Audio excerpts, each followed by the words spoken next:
Assalamualaikum warahmatullahi wabarakatuh. Halo anak-anakku semuanya, apa kabarnya kalian hari ini?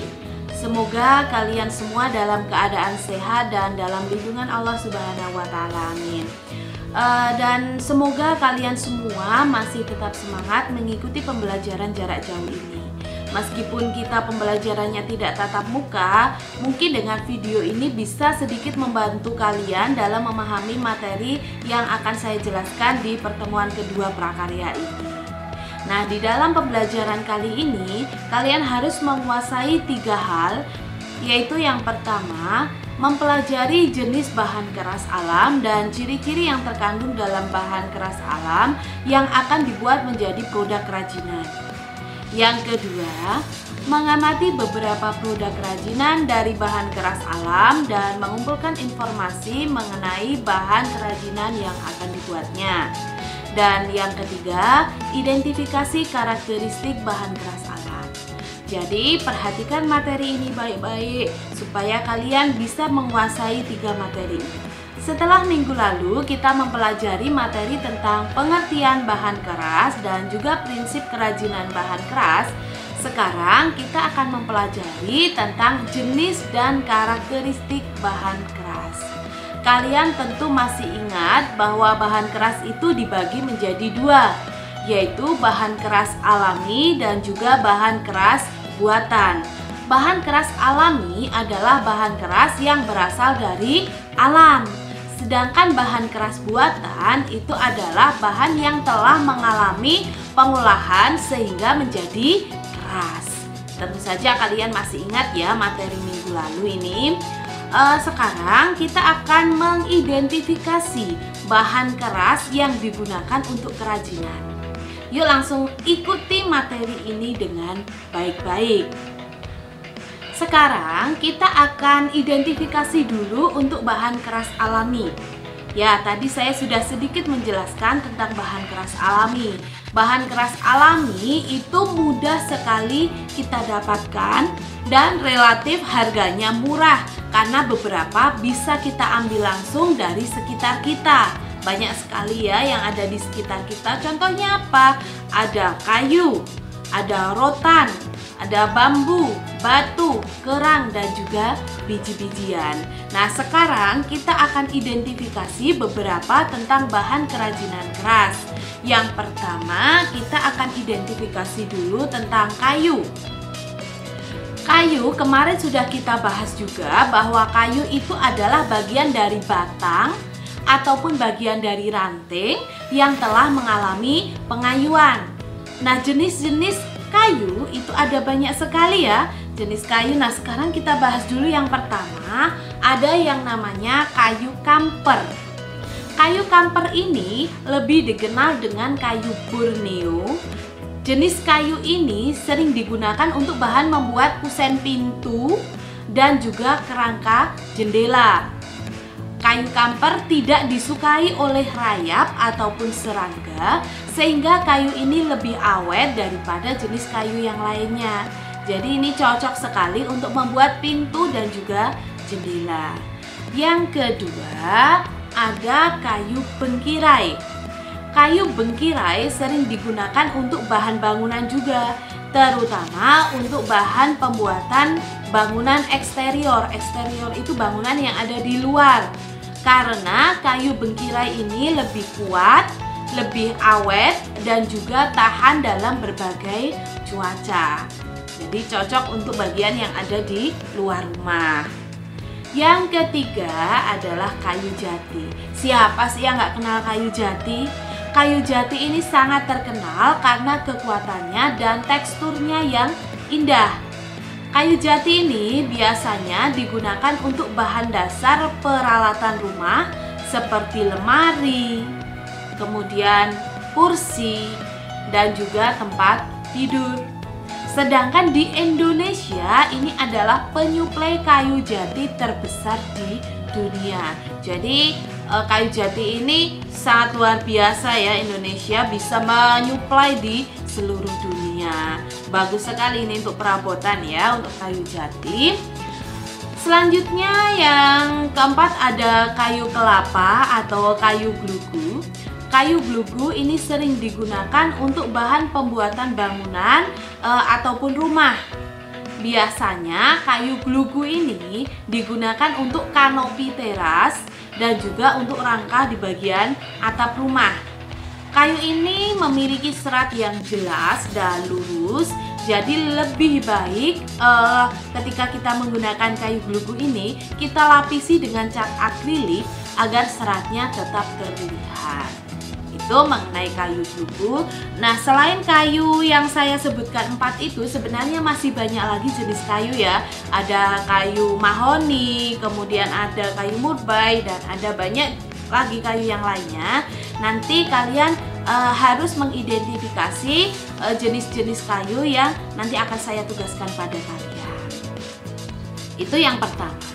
Bahan alam yang kedua apa? Bahan alam yang kedua yang akan saya bahas adalah bambu. Masih ingat apa itu bambu ya? Bambu adalah jenis rumput-rumputan ya. Nah, bambu ini ada banyak jenisnya. Di sekitar kalian saya yakin banyak sekali tumbuh pohon bambu. Nah, sekarang kita akan bahas satu-satu. Yang pertama ada bambu tamyang. Bambu tamyang saat masih muda atau masih rebung ini biasanya dijadikan sayur, bisa sayur gulai dan sebagainya ya. Dan ketika sudah menjadi bambu ini lebih sering digunakan sebagai saung karena lebih sering tumbuh di tempat yang tidak terurus. Jadi bambu jenis tamyang ini biarpun tidak dirawat dia akan tetap tumbuh subur. Itu yang pertama. Selanjutnya ada Arundinaria japonica. Ini merupakan jenis bambu Jepang yang memiliki ciri batangnya berwarna kuning kecoklatan dan memiliki daun seperti pohon palem. Tanaman ini merupakan jenis bambu yang tumbuh dengan baik di daerah yang dingin ataupun di daerah yang teduh. Jadi di daerah kita yang daerah pegunungan yang suhunya dingin seperti ini juga cocok kalau kita tanami dengan Arundinaria japonica. Selanjutnya ada bambu tali. Bambu tali ini sangat cocok digunakan untuk membuat anyaman dan bahan bangunan hingga tali. Jika kita memiliki mesin pengolah bambu, tentu saja bambu ini bisa kita manfaatkan untuk menjadi berbagai macam barang karena ini sangat mudah dianyam ya. Selanjutnya ada bambu gombong. Bambu gombong ini memiliki ukuran yang lebih besar dan juga lebih panjang dibandingkan dengan bambu lain. Bambu ini sering digunakan untuk bahan konstruksi sebagai penyangga, sebagai reng genteng, ataupun yang lainnya. Karena bambu ini memiliki kekuatan yang lebih dibandingkan dengan bambu yang lainnya. Bagaimana, sudah paham? Bu, tapi banyak sekali loh jenis bambu di tempat saya. Iya, jenis bambu itu tidak hanya 4 ini. Jadi ada bambu yang lainnya ya, di tempat kalian ada bambu petung, kemudian ada bambu ampel. Nah, ini juga setiap daerah memiliki jenis bambu yang berbeda-beda. Nah, nanti ini adalah tugas kalian untuk mengidentifikasi bambu yang ada di daerah kalian. Selanjutnya, kita akan membahas tentang rotan. Rotan ini adalah tanaman yang panjangnya bisa mencapai 100 meter ataupun lebih. Ini lentur bisa kita anyam juga. Rotan adalah jenis tanaman yang tumbuh subur di kawasan Asia, termasuk di Indonesia. Sering ditemukan sebagai kreasi anyaman pada furniture. Material ini terkenal dengan kesan tradisional yang membawanya. Jadi ini banyak kita temui ya untuk kerajinan yang ada di rumah.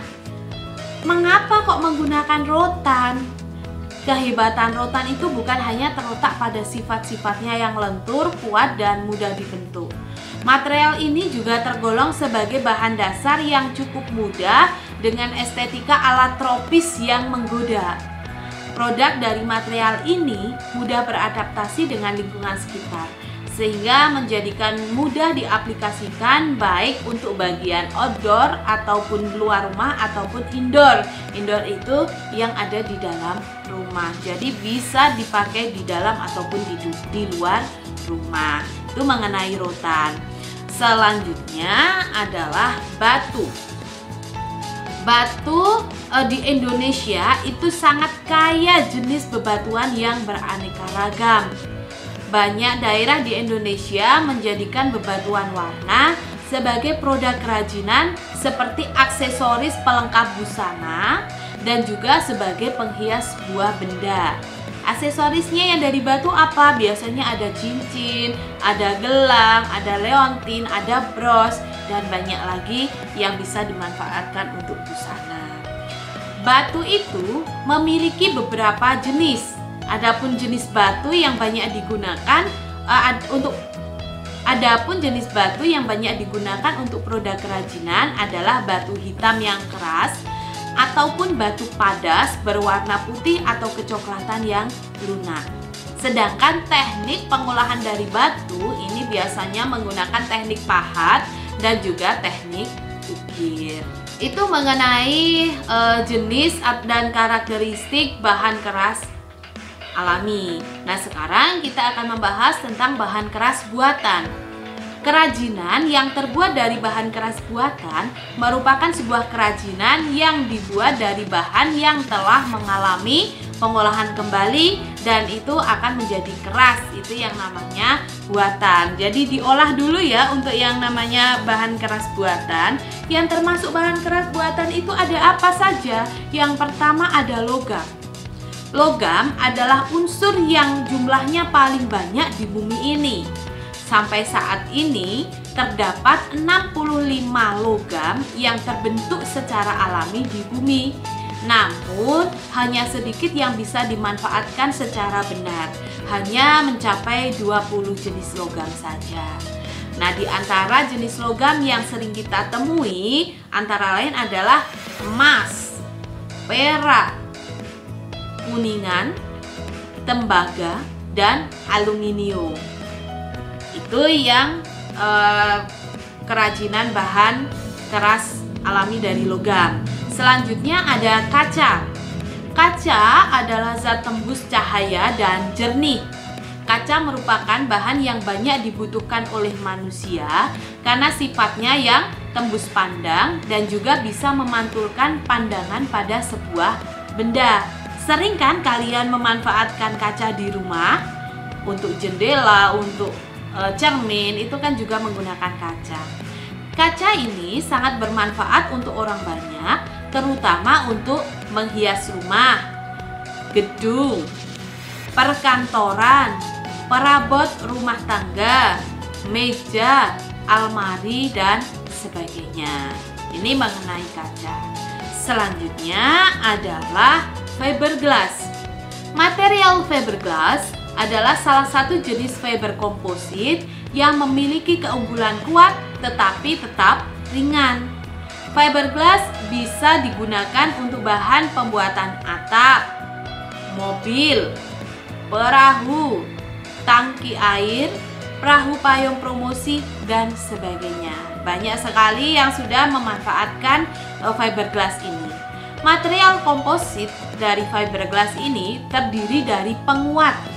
Penguatnya berupa serat dan pengikat. Pengikatnya berupa plastik, sehingga menghasilkan kombinasi sifat yang kaku, kuat, dan ringan. Jadi itu yang termasuk bahan kerajinan dari bahan keras buatan. Bagaimana sampai sini? Mungkin ada yang mau ditanyakan? Kalau mau ditanyakan, silahkan kalian tuliskan di kolom komentar. Jadi dalam video pembelajaran kali ini saya hanya akan membahas dua hal itu. Tadi yang pertama adalah jenis dan karakteristik dari bahan keras alam. Bahan keras alam tadi yang sudah saya jelaskan ada kayu, bambu, rotan, dan batu. Dan kita sudah membahas tentang jenis dan karakteristik bahan keras buatan yang terdiri dari logam, fiberglass, dan juga kaca. Silahkan pelajari materi ini secara lebih lagi. Kalian bisa browsing melalui internet mengenai info-info ataupun melalui media yang lain. Kalau ada pertanyaan silahkan kalian bisa tanyakan di kolom komentar. Dan Jangan lupa kalian untuk lebih memahami materi ini bisa mengerjakan uji kompetensi yang sudah saya siapkan. Kerjakan dengan sungguh-sungguh ya, supaya kalian mendapatkan nilai yang baik. Saya akhiri pertemuan kali ini. Kurang lebihnya saya minta maaf dan saya akhiri. Wassalamualaikum warahmatullahi wabarakatuh.